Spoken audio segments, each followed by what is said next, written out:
It is time. I like hot Cheetos. I cannot tolerate hot Cheetos. So, why are they so red? Look at that. Cheers.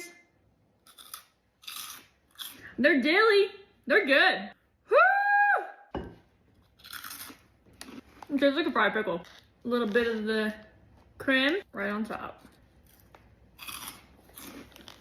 Mmm, with the cream cheese. Ew, ew, ew. Come on now. They cooked when they made this. By itself, I'll give it a solid 8. Personally, because it's too hot, I would need it with the cream cheese.